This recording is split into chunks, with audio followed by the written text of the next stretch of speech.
เ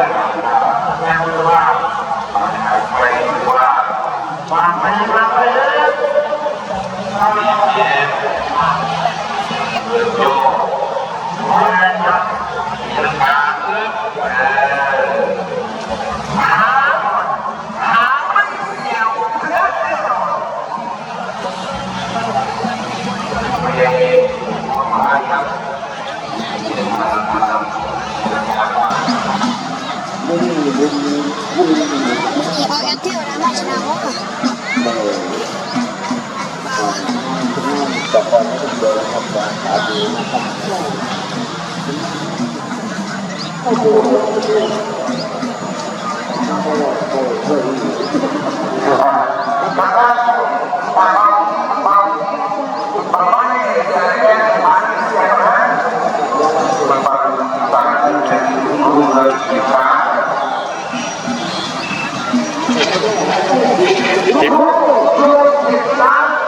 ทีมงาน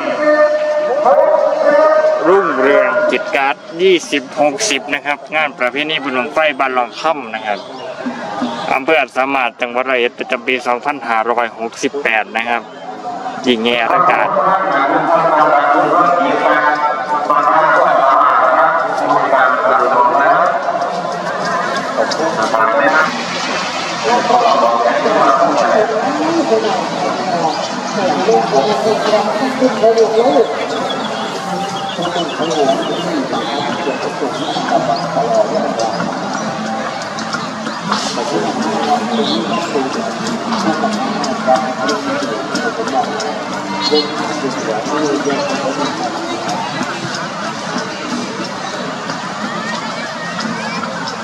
เดี๋ยวไม่มาคุ้มกระดูกแม่แล้วมาเลย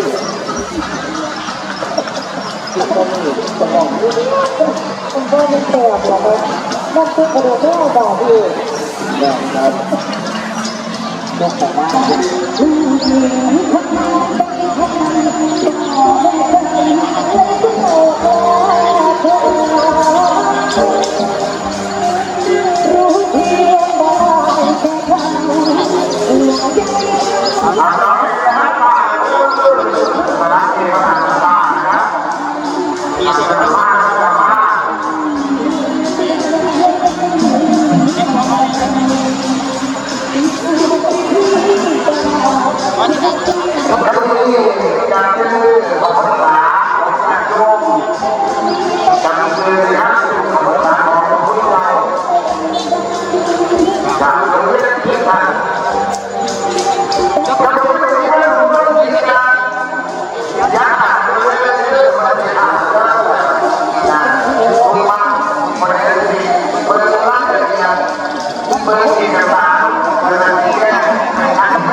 อกขอต้อนรับที่นี่ค่ะคือการดีต่อ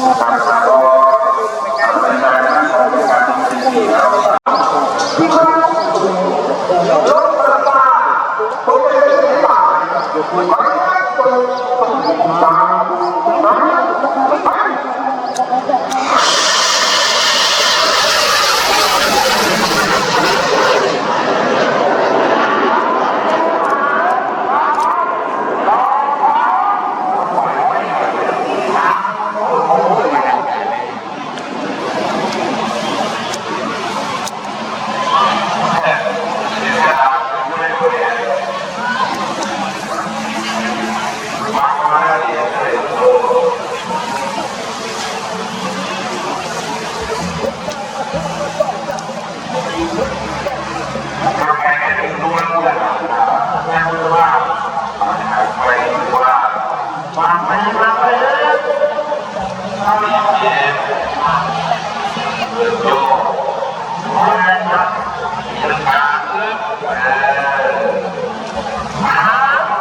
โ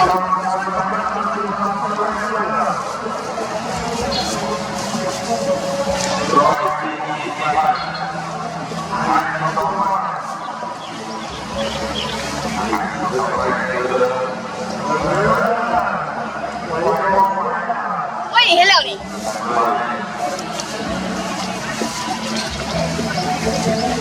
โอ้ยนะครับล่องเร็วครับ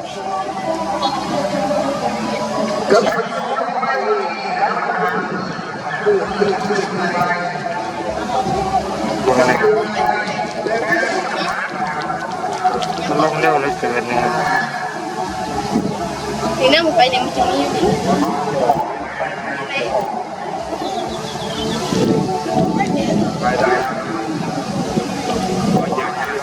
อยู่ที่มันเมฆนี่เหรอนี่มันอาจจะไม่เป็นเนื้อมันจะของเมฆอันนี้เหรอที่มันของเมฆเลยมันของพันเลยแม่งตัวกันไป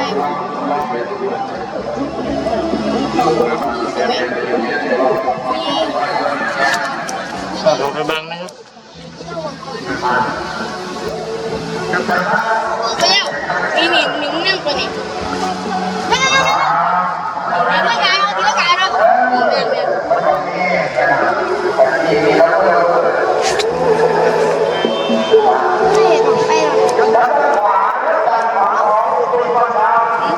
รอฟัง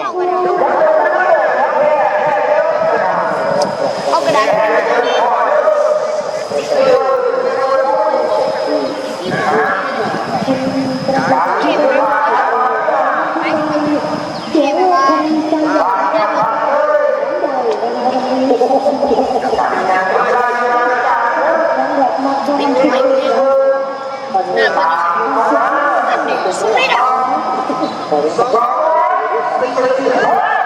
245